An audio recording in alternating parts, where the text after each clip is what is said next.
بسم اللہ الرحمن الرحیم۔ ناظرین السلام علیکم، آپ دیکھ رہے ہیں صابر شاکر کو یوٹیوب چینل پہ۔ آج ہے 11 نومبر سال 2020 اور دن ہے جناب آج بدھ کا۔ آج آپ سے قومی سیاست کے بارے میں بات کریں گے اور کچھ ایسے تانے بانے آپ کو بتائیں گے اور کچھ ایسی چیزیں بتائیں گے کہ اب معاملات ایک اور سمت میں بالکل کلیئر ہو گئے اور ایک دوسرے کے ساتھ یہ جو آپس میں گاڈ فادر، سسلن مافیا اور انٹرنیشنل پلیئرز جس کو ہم بین الاقوامی اسٹیبلشمنٹ کہتے ہیں، سپر طاقتیں، یہ کیا کیا رنگ بکھیرتی ہیں اور پاکستان کو ڈی سٹیبل کرنے کے لیے، پاکستان میں عدم استحکام پیدا کرنے کے لیے کس کس طریقے سے کام کرتی ہیں، یہ آپ کو آج ہم بتاتے ہیں۔ اور کون سا مہرہ کس کے لیے کام کر رہا ہے وہ جناب کل پکڑے گئے سارے کے سارے، اور اس پہ پاکستان نے شدید ترین احتجاج کیا، اور پاکستان نے صرف احتجاج نہیں کیا، پاکستان نے مرمت کی، اور پاکستان نے جب مرمت کی تو اس سپر طاقت کے سپر سفارت خانے کو اپنی وضاحت کرنا پڑ گئی، اور وہ وضاحت بھی بالکل فارغ قسم کی وضاحت تھی۔ لیکن ایک چیز جو ہمارے انٹیلیجنس ادارے ان کے پاس جو خبریں آ رہی تھیں اور جو ہم آپ کو بھی بتاتے رہے کہ یہ جو کچھ ہو رہا ہے، یہ اچانک جو ابال اٹھا ہے پاکستان کی سیاست میں، army chief general Qamar Javed Bajwa کو ہٹ کیا جا رہا ہے، ISI کو ہٹ کیا جا رہا ہے، پرائم منسٹر کو ہٹ کیا جا رہا ہے، اور یہ پوری کی پوری اس وقت سول ملٹری لیڈرشپ جو ہے اس کو ڈسکریڈٹ کرنے کی اور ان کو صفحہ ہستی سے مٹانے کی جو باتیں کی جا رہی ہیں، ان کے پیچھے ایک پورا اسکرپٹ ہے، اور ان کے پیچھے طاقتور لوگ ہیں جو چاہتے ہیں کہ پاکستان کو عدم استحکام کا شکار کیا جائے، اور پاکستان جو ایک متعین سمت میں آگے بڑھ رہا ہے اقتصادی طور پہ، دفاعی اعتبار سے، اور پاکستان جس کو کوشش کی گئی تھی کہ یہ تنہا ہو جائے، آئسولیشن میں چلا جائے، اس کو عالمی سفارتی سطح پہ بالکل تنہائی کا شکار کر دیا جائے، وہ سارے کا سارا ملیا میٹ ہو گیا، اور بلکہ پاکستان کے دشمن اس خطے میں وہ ہو گئے ہیں جناب تنہائی کا شکار، اور پاکستان کے لیے نئی راہیں، نئے دوست اور ترقی و خوشحالی کی جو نئی سمت ہے وہ سامنے نظر آ رہی ہے۔ تو یہ چیز ہم آپ کو بتائیں گے جناب، بالکل کھول کے بیان کر کے رکھیں گے، اور پورے کا پورا ایک جو کیا کہنا چاہیے مہرے ایک دوسرے کے لیے کیسے کام کرتے ہیں وہ میں آپ کو بتاتا ہوں۔ لیکن ایک مختصر سی خبر لے لیں۔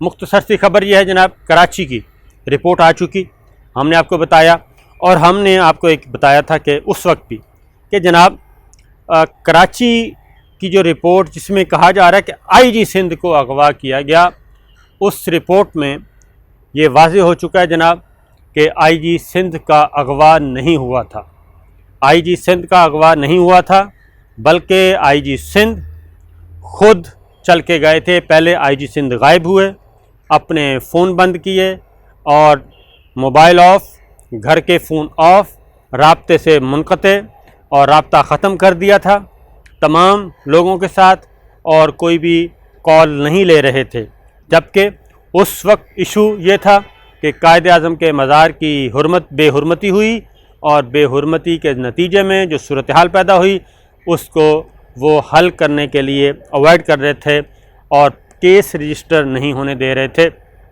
تو یہ بات واضح ہو گئی کہ جناب IG سندھ کا اغوا نہیں ہوا تھا، بلکہ IG سندھ کو اپروچ کیا گیا اور ان کو کہا گیا کہ جناب آپ تشریف لائیں، آ کے بات کریں، اور وہاں پہ جو ملٹری آفیشلز تھے ان کے پاس جائیں، وہاں پہ ایڈوکیٹ جنرل اور لا آفیسرز بھی موجود تھے، اور وہاں پہ یہ خود اپنی گاڑی میں گئے، اپنے سیکورٹی گارڈز کے ساتھ گئے، تو ان کا اغوا ثابت نہیں ہوا۔ ایک بات۔ دوسری بات ایک اور چیز ہے، وہ یہ ہے کہ نواز شریف کے ٹویٹ سے پہلے، نواز شریف نے کہا جی ریجیکٹڈ۔ نواز شریف کے ٹویٹ سے پہلے کیا ہوا؟ نواز شریف کے ٹویٹ سے پہلے یہ ہوا کہ مسلم لیگ نواز کے جو ایلڈرز، بڑے رہنما ہیں، خواجہ آصف صاحب، باقی لوگ، انہوں نے اس رپورٹ کو ویلکم کر دیا، اور انہوں نے کہا کہ رپورٹ ٹھیک ہے، اور انہوں نے کہا کہ سزاؤں کا بھی تعین ہو گیا اور اب بات آگے بڑھے اور یہ بہت اچھا خوش آئند ہے. لیکن ہوا یہ کہ نواز شریف صاحب نے کہا ریجیکٹڈ، ٹویٹ آ گیا.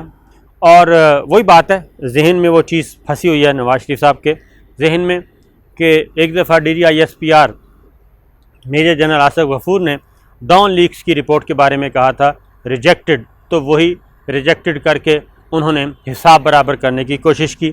جو میں بات بار بتاتا ہوں اپنے سیکورٹی اسٹیبلشمنٹ کے حکام کو کہ جناب یہ جو کچھ آپ کر رہے ہیں یا کرتے رہتے ہیں یا سمجھتے ہیں کہ یہ خاندان کچھ زرخیزی اس میں آ جائے گی، کوئی پازیٹیوٹی آ جائے گی، تو ان میں پازیٹیوٹی نہیں آنی. آپ جتنا مرضی اس پہ زور لگا لیں، جتنا مرضی انویسٹ کر دیں، جتنا مرضی آپ ان پہ بھروسہ کر لیں، جتنا مرضی آپ ان کو دودھ اور شہد پلائیں، یہ پازیٹیوٹی نہیں آنی. ان کی اپروچ چینج نہیں ہونی. ان کے اندر مینوفیکچرنگ فالٹ ہے اور وہ فالٹ نہیں ہوگا. وائرس ہے، وہ وائرس نہیں نکلے گا. وہ وائرس ہے اینٹی اسٹیبلشمنٹ کا، اینٹی آرمی کا، اور وہ انسٹال ہوا ہے باہر سے. آپ سے بڑے لوگوں نے وہ انسٹال کیا ہوا ہے اور وہ وائرس کبھی بھی نہیں نکلے گا کیونکہ اس کا سافٹ ویئر جو ہے وہ بڑے لوگوں کے پاس ہے، وہ واشنگٹن اور لندن میں ہیں اور اس کا توڑ آپ کے پاس نہیں ہے. اس لیے آپ جتنا مرضی اس کو وائرس فری کرنے کی کوشش کریں، یہ وائرس نکلنے والا نہیں ہے. تو اس لیے یہ سارا کچھ اپنے وہ ایسا انسٹالیشن ہوئی ہے کہ وہ ریکال ہوتا رہتا ہے، وہ ریسائکلنگ ہوتی رہتی ہے، ریکال ہوتا رہتا ہے، اور جب بھی ان کو موقع ملتا ہے وہ آپ پہ حملہ کرتے ہیں، اٹیک کرتے ہیں، وہ کرتے رہیں گے. اس لیے جناب، تو اس لیے یہ آپ ذہن سے نکال دیں کہ وہ آپ کو ان سے کسی قسم کی کوئی بھلائی ملے گی. ایک بات تو جناب، اس کے بعد کیا ہوا؟ رپورٹ آ گئی. رپورٹ آنے کے بعد معاملہ کہاں تک پہنچا؟ نواز شریف صاحب نے ریجیکٹڈ کر دیا. اس کے بعد پھر یو ٹرن لیا گیا. زبیر صاحب کا میں نام لینا بھول گیا. زبیر صاحب پروگرام میں آئے، کاشف عباسی صاحب کے ARY میں آئے، اور انہوں نے بھی کوئی گفتگو، پہلے کبھی پازیٹیو، کبھی سپورٹ، کبھی اگنورنس. جب سوالات ہونے شروع ہوئے تو وہ لائن ڈراپ ہو گئی، معاملہ ختم. تو اس کے بعد پھر ایک نیا بیانیہ آیا. ادھر سے گاڈ فادر کے برخوردار نے ایک 10 سیکنڈ کا کلپ بھیج دیا، سوشل میڈیا پہ ڈال دیا کہ جناب جو گاڈ فادر نے کہہ دیا دیٹس آل، اس کے علاوہ کچھ نہیں، یہی پارٹی پالیسی ہے. اس کے بعد پھر یہاں پہ مقامی لوگوں نے اپنے اپنے طور پہ پھر دوبارہ کوشش کی، لیکن اندر کی بات یہ ہے کہ مسلم لیگ نواز کے اس ساری سچویشن پہ جو مسلم لیگ نواز کے ایلڈرز ہیں، بڑے رہنما، سینئرز، بابے، وہ ایک جگہ پہ آپس میں ان کا گپ شپ چل رہی ہے اور وہ کہہ رہے ہیں کہ یہ جو باپ بیٹی ہیں یہ اپنے مفاد کے لیے ہمیں ذلیل کروا رہے ہیں. یہ میں کوڈ اینڈ کوڈ بتا رہا ہوں جی، اگر کوئی چیلنج کرے گا تو ہم ساری سچویشن بتا دیں گے. کہ وہ یہ کہہ رہے ہیں، بزرگ بابے جو مسلم لیگ نواز کے، جو پارلیمنٹ میں موجود ہیں، صوبائی اسمبلیوں میں موجود ہیں، بابوز کی بات کر رہا ہوں جی، وہ یہ کہتے ہیں کہ یہ باپ بیٹی ہمیں ذلیل کرتے ہیں، ہمیں رسوا کرتے ہیں، اور یہ اپنے ذاتی مفاد کے لیے، ذاتی ایجنڈے کے لیے یہ سب کچھ کر رہے ہیں. تو آگے یہ اتنی بات ہے، ابھی آگے ان کی مشاورت چل رہی ہے کہ آگے جا کے انہوں نے کیا سٹیپ لینا ہے. تو جناب صورتحال یہ ہے کہ 21 نومبر کو اگلی رپورٹ آ رہی ہے، یعنی کہ سندھ حکومت کی رپورٹ آ رہی ہے. پھر ایک اور اگلی بات سن لیں کہ مسلم لیگ نواز اور پیپلز پارٹی ایک بار پھر واضح ہو گیا ہے کہ دونوں الگ الگ ہیں، اور الگ الگ اس سینس میں ہیں کہ پیپلز پارٹی بلاول بھٹو نے رپورٹ کو ویلکم کر دیا. انہوں نے کہا بہت اچھی رپورٹ ہے اور ہم مطمئن ہیں، اور جبکہ نواز شریف صاحب نے ریجیکٹڈ، اور اسی کو لے کے پھر اب مریم بی بی آگے لے کے بڑھ رہی ہیں. لہٰذا یہاں پہ بھی آ کے ان کی دراڑیں جو ہیں وہ واضح ہو گئیں. اب ایک اور لیٹسٹ سن لیں کہ اس کے بعد پھر میسج بھیجا گیا مریم بی بی نے گلگت بلتستان میں بلاول سے ملاقات کرنے کا. بلاول نے پہلے تو اوائڈ کیا اور انہوں نے کہا کہ ایک دو دن ٹھہر جائیں پھر ملتے ہیں. اور لیکن ہوا یہ کہ دوبارہ کہا گیا کہ نہیں میں نے پھر چلے جانا ہے. مریم بی بی نے کہا تو پھر وہ میٹنگ طے ہو گئی اور آج وہ میٹنگ ہوئی ہے. اور اس میٹنگ میں مریم بی بی دوبارہ بلاول کو رام کرنے کی کوشش کریں گی سیاسی طور پہ کہ جناب ہم آپس میں اختلافات ختم کرتے ہیں اور ہمارا ایجنڈا بالکل واضح ہونا چاہیے اور ہم ایک ہو کے چلتے ہیں. ان کو قابو کریں گی جناب، کیونکہ زرداری صاحب نے بلاول کو کیٹاگوریکلی بتایا ہوا ہے کہ ایک ریڈ لائن کراس نہیں کرنی ہم نے اور شریف فیملی پہ کبھی بھروسہ نہیں کرنا. تو آج ان کی ملاقات ہوئی ہے اور ملاقات میں کیا ہوگا، کیا ہوا ہوگا، یہ انشاءاللہ ہم آپ کو بتا دیں گے جب کسی سے بات ہوگی. اور ہمارے ظاہر ہے ہمارے سورسز تو ہوتے ہیں تو انشاءاللہ ضرور بتائیں گے. لیکن فی الحال یہ ملاقات اس مقصد کے لیے تھی. اب اس کا آؤٹ کم کیا آتا ہے میڈیا ٹاک کو چھوڑ دیں، لیکن اصل بات کیا ہوئی اور کیا ہوگا یہ انشاءاللہ آپ سے شیئر کریں گے. تو واپس آتے ہیں جناب اصل بڑی خبر کی طرف. بڑی خبر یہ ہے کہ ہم نے آپ کو بتایا تھا، انٹیلیجنس ایجنسیز کو بھی یہ پتہ چلا تھا کہ لندن میں امریکہ، برطانیہ اور کچھ برادر ملک یہ وہاں پہ کھچڑی پکا رہے ہیں اور کھچڑی پکا کے کوشش کر رہے ہیں کہ یہاں پہ کیونکہ ان کی ڈیمانڈز پوری نہیں ہو رہی، ان کے مفادات کو لک آفٹر نہیں کیا جا رہا اس طریقے سے، کیونکہ پاکستان کے مفادات اور ان طاقتوں کے مفادات آپس میں ٹکرا رہے ہیں اس وقت. پاکستان کا مفاد کیا ہے؟ ترقی، خوشحالی، CPEC, one belt one road, یہ سارا پاکستان کا مفاد ہے. افغانستان میں مکمل امن ہو، افغان طالبان کے ساتھ اچھے تعلقات ہوں، اگلی حکومت کے ساتھ اچھے تعلقات ہوں. چائنا، رشیا، ایران، ترکی، یہ پاکستان اور ان سارے ملکوں کا مستقبل ہے مشترکہ. بنگلہ دیش، نیپال، یہ سارے. اور سی پیک کو بڑا اس پروجیکٹ کو بھی کھولنا، اس منصوبے کو بھی باقی سب لوگ آ رہے ہیں. کشمیر نیا نقشہ پاکستان اس پہ امپلیمنٹ کرنے جا رہا ہے، امپلیمنٹیشن شروع ہو چکی ہے. انڈیا کو مار پڑ رہی ہے، پاکستان کو کہا جا رہا ہے کہ آپ چائنا کے ساتھ نہ جائیں، آپ ایران کے ساتھ نہ جائیں، آپ ترکی کے ساتھ نہ جائیں اور رشیا سے دور رہیں، صرف آپ ہمارے تمام انڈے اپنے اس باسکٹ میں رکھیں جس میں دوسرا گروپ ہے. یہ ہو رہا ہے. جب یہ مفادات پورے نہیں ہوئے تو باقاعدہ طور پہ ایک کمپین لانچ کی گئی اور وہ مہم چلائی گئی. اسکرپٹڈ تھا جناب، پی ڈی ایم بن گیا اور پی ڈی ایم میں صرف 2 لوگ ہیں جناب جو آپس میں پیچھے ملے ہوئے ہیں. مولانا فضل الرحمان صاحب سائڈ پہ ہو چکے ہیں، اچکزئی اینڈ شریف فیملی 2 رہ گئے ہیں. ان کا کیا ایجنڈا ہے؟ ان کا ایجنڈا تھا کہ سب کچھ یہاں پہ جناب تلپٹ کر دیا جائے. بلوچستان میں انریسٹ، پاکستان میں انریسٹ، سارے صوبوں میں انریسٹ پیدا کیا جائے اور ایسا کمپین چلائی جائے کہ فوج کے اندر بھی بغاوت ہو، جوڈیشری کے اندر بھی بغاوت ہو اور سب کچھ تہس نہس ہو جائے.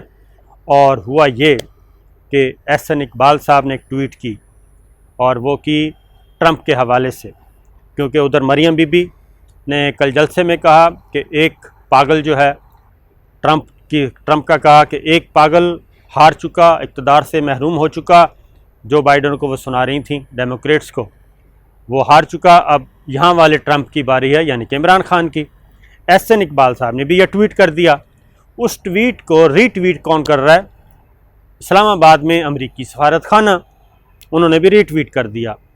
اور اس کے بعد جناب یہ چیز سوشل میڈیا میں آ گئی. اس کے بعد پاکستان نے کیا کیا؟ پاکستان نے اس کو آفیشلی اس پہ کوئی رد عمل نہیں دیا.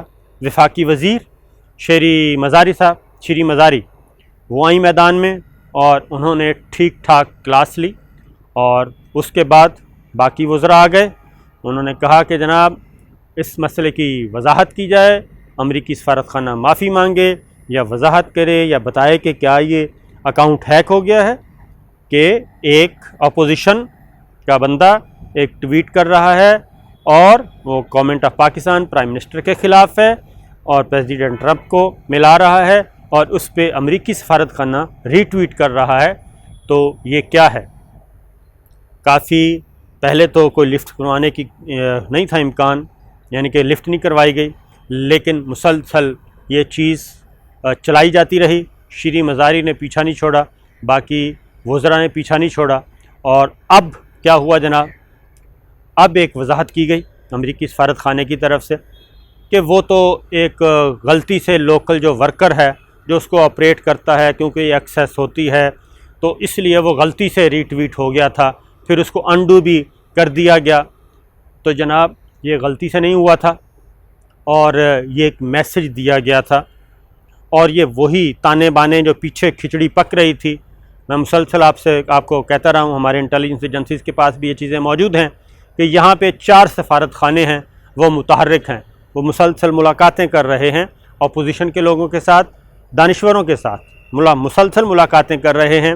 وہ ایک کھچڑی پکانا چاہ رہے ہیں، وہ پک نہیں رہی، اور مختلف اداروں کے لوگوں کے ساتھ ملاقاتیں کر رہے ہیں، اور نومبر کے آخری ہفتے میں نے آپ کو بتایا تھا ایک دفعہ پھر یہ ابال اٹھے گا۔ ابھی تک سچویشن قابو میں نہیں ہے۔ آرمی DGISPR کی طرف سے، کور کمانڈرز کی طرف سے مکمل طور پہ ایک ڈنڈے جیسی سٹیٹمنٹ آ چکی ہے، کوئی ڈفرینسز نہیں ہے، اور بتا دیا گیا ہے افواج پاکستان کے ترجمان کی طرف سے کہ یہ سارا بلشٹ ہے، اور یہ جو آپس میں لڑانے کی کوشش کی جا رہی ہے یہ کبھی کامیاب نہیں ہوگی۔ تو یہ چیز اب وہ ساری سازش ہمیں نظر آ گئی، جلد بازی میں کیا گیا یا میسج دیا گیا۔ تو اس سے آپ اندازہ کر سکتے ہیں، ہم آپ کو پہلے بھی بتاتے رہے ہیں کہ جو بار بار کہتے ہیں نا کہ جناب یہ دسمبر اور جنوری کا پہلا ہفتہ یہ حکومت نہیں ہوگی، تو یہ وہ چیز ہے۔ یعنی امریکی سفارت خانہ کو بھی اندازہ تھا، کیونکہ یہ جو سارا امریکی الیکشن ہے، یہ بھی جو بات کی جا رہی ہے، رشیا جو کہہ رہا ہے کہ یہ مینوورنگ کی گئی ہے، دھاندلی زدہ الیکشن ہے، اور ٹرمپ کو ہروایا گیا، جو بائیڈن کو لایا گیا، اور جو پوسٹل بیلٹ ہے، یہ ساری چیزیں یہ بالکل اس طرح سے نہیں ہیں، اور ٹرمپ جو ہے ابھی تک ڈٹے ہوئے ہیں، وہ جانے ان کا کام جانے آپس میں، لیکن جو ایک پلان تھا وہ کھل کے سامنے آ گیا۔ تو جناب اللہ تعالیٰ خیر کرے، پاکستان پہ اپنی رحمتوں کا سایہ کرے۔ اجازت دیجیے، اللہ حافظ۔